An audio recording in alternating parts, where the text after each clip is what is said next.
आज जिस pharma company की मैं बात करने वाला हूँ दोस्तों, उस फार्मा कंपनी ने बहुत ज़्यादा गिरावट दिखाई है।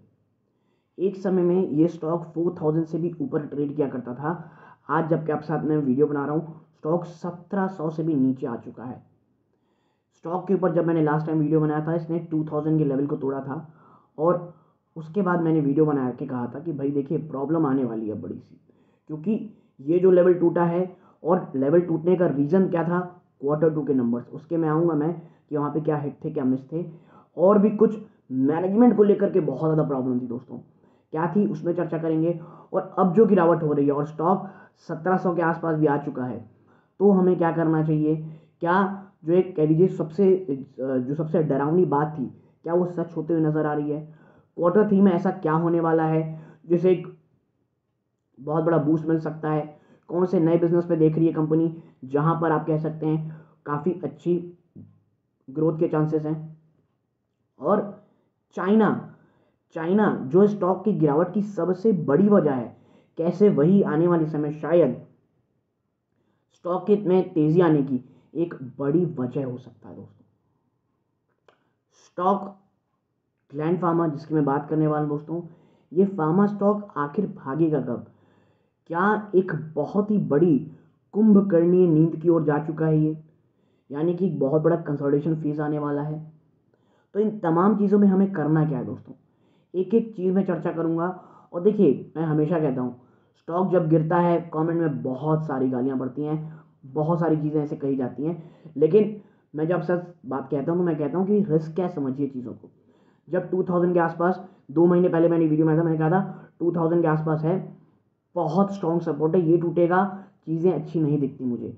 वहाँ से स्टॉक भाग करके 2400 तक चला गया था। कमेंट सेक्शन में आया क्या करें यहाँ नहीं बाइंग करें, मैंने बना के वीडियो कहा था बाइंग मत कीजिए, कमेंट सेक्शन में भी रिप्लाई किया था। शॉर्ट टर्म के लिए आए थे, प्लीज़ निकल जाइए स्टॉक से, क्योंकि Q2 के नंबर आने वाले थे। और क्या हुआ, वही जो Q2 के बाद आपको पता है स्टॉक ने जो गिरावट दिखाई है, उस गिरावट से आज भी उभर नहीं पाया।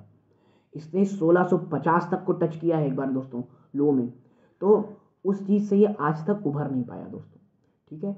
और ग्लैंड फॉर्म में निवेशक अब समझ नहीं पा रहे हैं, कई निवेशक तो हताश और निराश हो चुके हैं, उन्हें लगता है कि यार ये कहाँ पे निवेश कर दिया।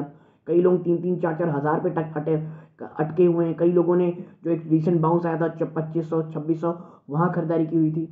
तो उन्हें अब ये समझ नहीं आ रहा भाई स्टॉक में हम करें क्या, क्या हम निकल जाएं? तो देखिए अगर आपको निकलना था तो आपको, मैंने कहा था 2000 नीचे जैसे ही आया था आपको चुपचाप निकल जाना था, लॉस बुक करना था, निकल जाना था। अगर आपने 6-8 महीने का आपका नज़रिया था, लॉन्ग टर्म का नज़रिया था, तो ये भी लेवल्स अच्छे नहीं हैं। और डिस्क्लोजर के रूप में आपको मैं पहले बता दूं कि मैंने या मेरी फैमिली मेम्बर है जिनको मैं निवेश की सलाह देता हूँ, वो स्टॉक में निवेश किए हो सकते हैं दोस्तों। और अभी करेंटली मैं स्टॉक में लॉस में हूँ, ठीक है।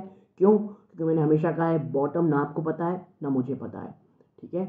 मैं ख्याल से 40-50 रुपये मैंने ऊपर खरीदारी की है स्टॉक में, लेकिन मैं एक्यूमुलेट करूँगा, नेक्स्ट एक्यूमुलेशन आएगा मेरा, बट वो अभी नहीं, थोड़ा समय है उसमें दोस्तों, ठीक है।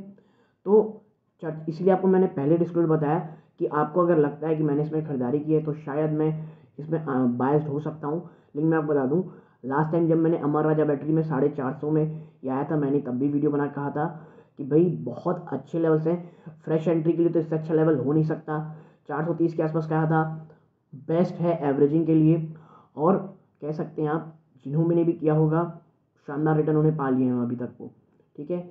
एक और स्टॉक की वजह मैं अक्सर बात करता हूँ जो बहुत सबसे ज़्यादा आप कह सकते हैं निगेटिविटी आती है, वो एलेम्बिक फार्मा है कि भाई ये तो गिरता ही चला जा रहा है, आप तो ऐसे ही हो। मैं बोला ऐसा नहीं होता दोस्तों, क्योंकि स्टॉक जो है जब लॉन्ग टर्म की बात करते हैं आप, करेंटली पूरा का पूरा फार्मा सेक्टर को देखें आप, फार्मा सेक्टर दबाव में अनप्रेसिडेंटेड प्रेशर चल रही है।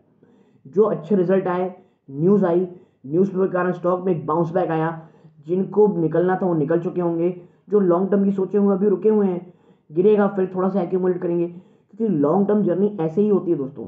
वो बहुत फ्रस्ट्रेटिंग, बहुत ज़्यादा कह लीजिए इमोशनल इमोशनल कह लीजिए फ्रस्ट्रेटेड रहता है आदमी, इमोशनली फ्रस्ट्रेट, क्योंकि कई कई बार आप स्टॉक से इमोशनली जुड़ जाते हो, ऐसा होता है। लेकिन वही समय होता है कि भाई आप अपने रिस्क को देखें कि आपने क्या रिस्क जो लिया था क्या उसमें फुलफिल है। और अगर जब आपकी वो जो कह लीजिए रिस्क प्रोफाइल है उससे ऊपर जाए, आपको उससे निकलना पड़ेगा, ठीक है, no matter how painful it is. तो अब आज बात चर्चा करूंगा दोस्तों मैं ग्लैंड फार्मा की। नमस्कार दोस्तों, मेरा नाम है अमिताभ मिश्रा और आज बात करने वाला हूं मैं ग्लैंड फार्मा की। सबसे पहले थोड़ी चर्चा करता हूँ क्वार्टर टू के नंबर्स की। देखिए क्वार्टर टू के नंबर्स आए, रेवेन्यू अच्छे खासे थे, revenue it's not that bad, कमी थी बट फिर भी ठीक थे रेवेन्यू, कोई बहुत इतने ज़्यादा खराब नहीं थे जितना हमें यहाँ देखने को मिला है। प्रॉब्लम आई दोस्तों कंपनी के रिजल्ट से। देखिए मैं अगर आपको बताऊँ, रेवेन्यू जो दोस्तों वो काफ़ी अच्छा था, हेल्प क्या किया था, रेस्ट ऑफ द वर्ल्ड की जो रेवेन्यू थी वो काफ़ी अच्छी थी। प्रॉब्लम तमाम फार्मा कंपनी को जहाँ हो रही है उसे इससे भी वहीं हुई, यूएस में, ठीक है, महंगाई, मार्जिन्स बहुत बड़े हिट हो रहे हैं, लगातार हिट हुए कि जो कॉस्ट इन्फ्लेशन है वो लगातार ऊपर रही, ठीक है, जो प्राइसिंग पावर है वो लगातार कम होती गई दोस्तों, जिसके कारण मार्जिन में आपको कमी देखने को मिली माफ़ कीजिएगा, कमी देखने को मिली, ठीक है। और रेस्ट ऑफ द वर्ल्ड का जो बिजनेस था वो काफ़ी अच्छा रहा, जिसके सारे जो रेवेन्यू है वो काफ़ी अच्छे नज़र आए हमको, ठीक है। और अगर बात करूं कि ग्लैंड फार्मा ने फिर गिरावट दिखाई, फिर एक बहुत बड़ी प्रॉब्लम आती है मैनेजमेंट क्राइसिस की, कि भाई इनकी जो प्रमोटर होल्डिंग है जिसकी चाइनीज़ कंपनी, उसका जो रियल एस्टेट में जो कह लीजिए जो एक्सपोजर है वो बहुत ज़्यादा था दोस्तों, और यही कारण था कि एक बड़ी गिरावट हमें देखने को मिली, कि भाई बड़ा प्रमोटर यही था। ये तो बात होगी दोस्तों नेगेटिविटी की, short term problem, short term margin problem साफ साफ दिख रही है, ये तमाम चीज़ें स्टॉक के शेयर प्राइस में प्राइस इन हुई।